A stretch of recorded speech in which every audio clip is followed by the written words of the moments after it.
Una bendición poder saludar a los que se conectan y los que próximamente van a verlo en repetición.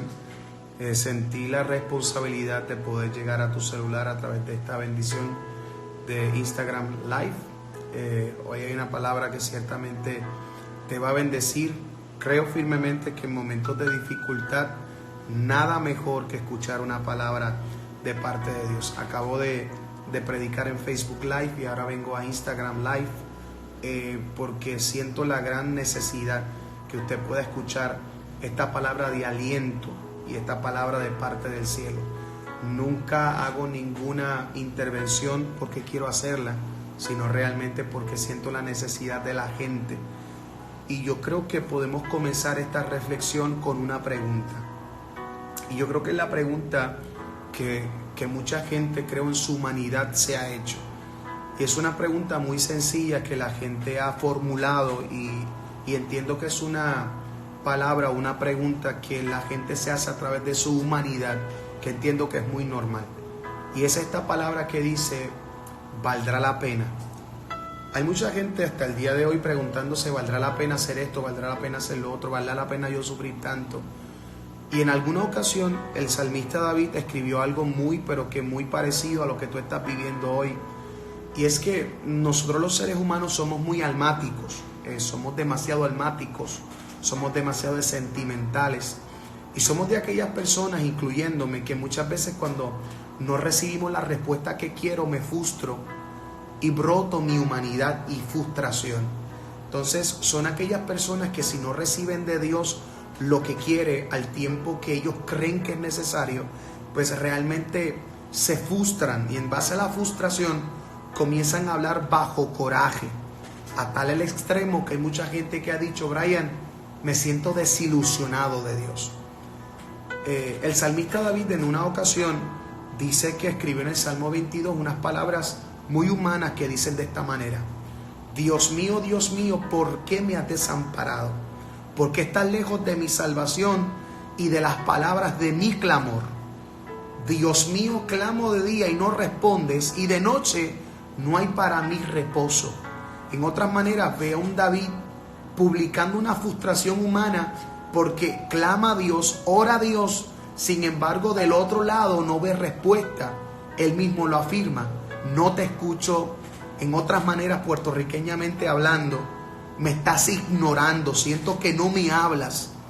Y esto es una frustración muy fuerte que David se hace, que no lo culpo porque lo veo muy humano.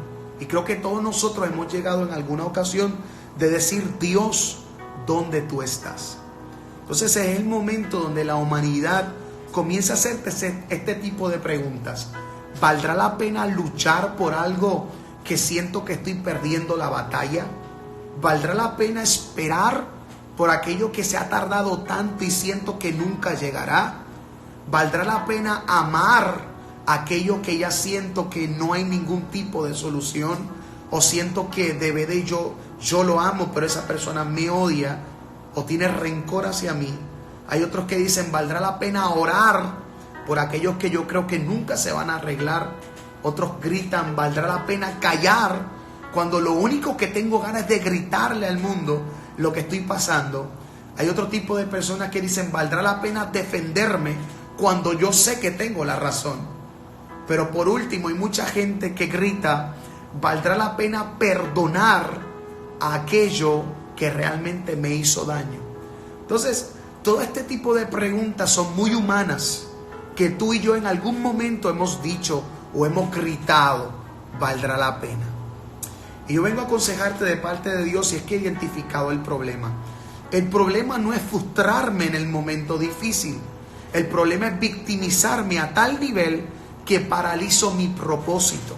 Entonces me doy cuenta que realmente el problema está en yo cambiar la posición en mi vida.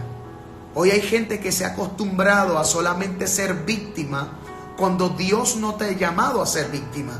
Dios te ha llamado a ser el protagonista de tu propia historia.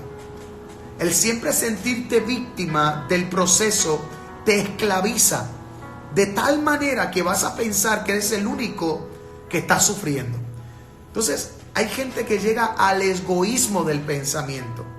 ha llegado a concluir, esas mismas personas se sienten tan víctimas que llegan al clímax de que han dicho: yo soy el único que estoy sufriendo.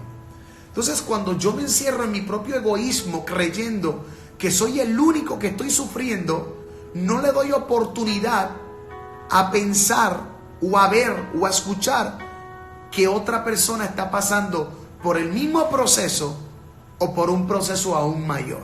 Ahora mi pregunta es: por años nos han predicado de un Jesús 100% Dios, que yo también lo predico. Pero también ese mismo Jesús 100% Dios, cuando llega a la tierra, llega también 100% hombre. Un hombre que padece, un hombre que tiene carne, un hombre que sufre, que llora. Lo vimos llorar en la Biblia. Y la Biblia es clara. Y hoy te quiero hablar un poco de Jesús 100% hombre. Hoy quiero que tú cambies el autor de tu película y ya no te veas tú como el del problema, sino ve a Jesús cómo se sintió cuando en algún momento de su humanidad se sintió en algún momento rechazado, angustiado, adolorido. En algún momento Jesús, siendo literalmente hombre, llegó en algún momento a gritar: ¿valdrá la pena? He llegado a la conclusión que uno de los tiempos donde Jesús humanamente sufrió fue en el momento del rechazo. La Biblia dice, y es clara, que a los suyos vino y los suyos no le recibieron. Eso quiere decir que Jesús todo el tiempo brotó en su humanidad un amor incondicional, y sin embargo él pensó de que todos lo aceptarían, y sin embargo se encontró con la gran realidad que la mayoría de los cercanos, o de su pueblo mejor dicho, no lo iban a aceptar. Fue el momento donde los escribas y fariseos no aceptaron su evangelio, no aceptaron su amor incondicional, porque ellos estaban acostumbrados a una ley que castraba y enjuiciaba, y cuando él traía un amor incondicional que levantaba, para ellos era un rechazo. Y es impresionante ver a un Jesús que fue rechazado por los mismos de él. Entonces, si Jesús pasó por el rechazo, lo que te está dejando saber hoy es: si yo pude superar el rechazo, yo creo que también tú lo puedes hacer. Hay un segundo panorama que te quiero predicar, y es el momento donde Jesús, en alguna manera de su vida, ministerialmente, se sintió solo. ¿Por qué tú llegas a esa conclusión, Brian? Porque la Biblia dice que en el monte Getsemaní, cuando él estaba orando, él le enseñó por muchos años, por 2, 3 años, a los discípulos a orar. Él dijo: aprendan a orar. Sin embargo, cuando les pidió: oren conmigo en el Getsemaní, porque estoy pasando un momento muy duro, donde ya se acerca mi muerte, yo lo único que te pido es que te metas en mi dolor y me ayudes y no me dejes solo. Sin embargo, tristemente, la Biblia es clara y dice que fue sorprendido, porque cuando Cristo termina la intercesión en gemido y abre los ojos, se da cuenta que sus discípulos estaban durmiendo. Eso quiere decir de que en el momento donde Cristo los necesitó, se quedaron dormidos. En otras maneras, lo dejaron solos. ¿Sabes por qué lo dejaron solos? Porque hay gente que van a estar contigo cuando tú estás bien, pero no van a ser aquellos que estén presentes en tu dolor, porque realmente estuvieron contigo por lo que tú le dabas y no por lo que tú eras. Y este fue el caso de los discípulos con Jesús. Dice la Biblia que se sintió solo. ¿Tú te crees que Cristo no se entiende? Cristo sabe lo que se siente quedarse solo en medio de una batalla. La tercera etapa que quiero predicarte es una de las etapas más dolorosas que Jesús pasó. Y yo sé que usted se está preguntando cuál es. Fue la etapa de la traición. Y aquí me voy a detener. La Biblia dice que él invirtió tiempo y amor en su amigo Judas. Lo hizo parte de su ministerio por 3 años. Le declaró amor, le declaró comprensión, compasión, misericordia, gracia, amor, comprensión. Le dedicó todo el tiempo a Judas, aún sabiendo que Judas lo iba a traicionar. Tan al extremo que lo sentó en su propia mesa y no le negó un pedazo de pan. Jesús siempre lo trató como amigo, aunque Jesús sabía en su interior que se aproximaba una traición. Lo que pasa es que Judas pensó que la traición iba a limitar el poder de Jesús. Y lo que no sabe es que Jesús ya estaba en expectativas, porque decía: esa traición debe de matarme, me va a aumentar el amor para seguir amando a la gente. Entonces, si Cristo no permitió que la traición le quitara las ganas de amar a otro, ¿por qué tú y yo, cuando nos traicionan, le pagamos mal por mal? Y Dios necesita que tú llegues a la cúspide o al clímax de esa unción, de que una traición te aumente el amar a otros. Esto es difícil y se escucha un poco muy difícil, pero es una realidad. Cristo nunca permitió que una traición le quitara las ganas de amar a las otras personas. Pero tú y yo, ¿qué hacemos? Cuando nos traicionan, cerramos el corazón pensando que todos me van a traicionar. Y yo quiero que tú entiendas que la traición la tienes que utilizar a tu favor, entendiendo que cada traición es una semilla para que tú le digas a otro: ¿sabes qué? Me traicionaron, pero yo a ti te voy a amar. Ese es el amor de Jesús. A Jesús lo traicionaron y sin embargo, Él nunca odió a Judas, aunque Judas lo traicionó por la basura del dinero. Hoy en día juzgamos a Judas y le decimos a Judas: tú eres un traicionero, lo vendiste por dinero. Hey, pero tú y yo muchas veces lo vendemos también por dinero. Te voy a dar un solo ejemplo para que me sigas. Tenías un trabajo, siento a Dios, que ganaba lo mínimo, pero no te quitaba los días de ir a la iglesia. Y sin embargo oraste a Dios: Señor, dame un trabajo nuevo que gane mejor. Sin embargo, ese trabajo nuevo te aumentaron el salario, pero te quitaron los días de Dios. ¿Y qué tú hiciste? Cogiste el salario mayor, aunque te quitaron los días de la iglesia. Eso es vender a Dios por dinero. Entonces, a veces oro a Dios para que me entregue algo grande, y eso grande me quitó el yo estar con Dios. Entonces, a veces criticamos a Judas y a veces nosotros somos los Judas. Traicionamos a Dios por el maldito dinero. La otra temporada que Jesús pasó, que creo que tú y yo pasamos, es el momento del dolor. Dice que fue escupido, maltratado, lacerado, maldecido, traspasado, hasta el proceso de la crucifixión.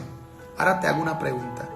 Cristo se dolió en cuerpo, alma y espíritu. Fue escupido, traspasado, su físico fue lacerado. Cristo te está diciendo: el dolor nunca me quitó las ganas de amarte. Nunca. Cristo sabía que cada escupida, cada lacerada, cada traspasada era la semilla del amor. Él sabía que ese dolor se iba a convertir algún día en gloria. Entonces, valdrá la pena. Yo me imagino que Cristo, cuando lo laceraban y lo maltrataban, decía: valdrá la pena yo morir por todos estos locos que me están matando. Cambia el autor de tu película y ya no te sigas proclamando víctima, cuando Cristo aún pasó peor que tú y nunca se proclamó víctima, se siguió proclamando rey. Y por último, porque ya me voy, fue en el momento más oscuro de su vida, donde fue el momento donde todos estaban en su contra para matarle, donde tenía frente a un público que le gritaban: crucifíquenle y liberen al asesino llamado Barrabás. Fue en el momento donde yo me imagino que por dentro Cristo decía: humanamente, ¿valdrá la pena yo morir por todos estos tipos? Sin embargo, lo que no sabía todo ese público que estaba frente, que le gritaban: crucifíquenle, Cristo por dentro estaba diciendo: si esta gente supiera, siento a Dios, que yo estoy entrando para que me maten, para que Barrabás sea libre. Entonces tienes que entender que de la única manera que tu Barrabás sale es cuando Cristo entre. La gente pensaba que realmente estaban entregando a Jesús. No, la gente estaba liberando a Barrabás. Porque es que Cristo vino a morir por el pecador, no por los cristianos que van a la iglesia. Entonces, de la única manera que Barrabás salió fue cuando Cristo se entregó. Cristo utilizó esa entregada de Judas ante Pilato a su favor, porque él decía: si yo me gano a Barrabás, me gano toda su generación. Y yo me imagino, siento a Dios aquí, yo me imagino que Barrabás lo miraba con odio hasta que Cristo lo amó lo miró con amor. Yo me imagino que Cristo lo miró con ojos de amor y le decía a Barrabás, solamente con la mirada: tú eres un asesino y lo que tú mereces es muerte. Y sin embargo, mi mirada te publica perdón y gracia.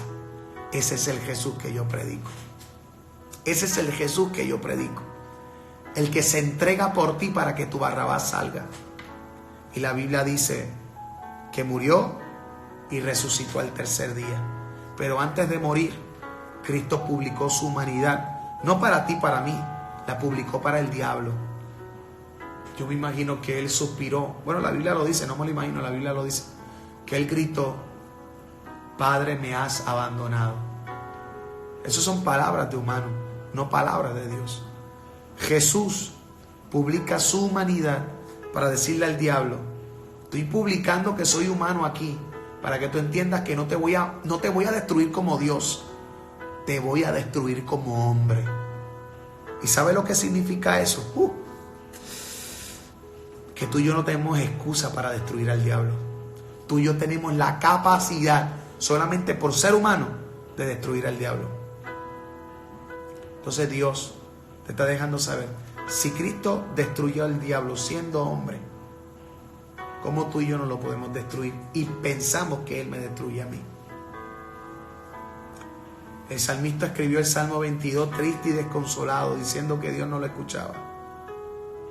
Pero escribió el Salmo 23 que decía: Jehová es mi pastor y a mí nada me va a faltar. Ahora mi pregunta es, ¿cuál es la conclusión del mensaje? Sencillo, que tú y yo fuimos creados para ser indestructibles.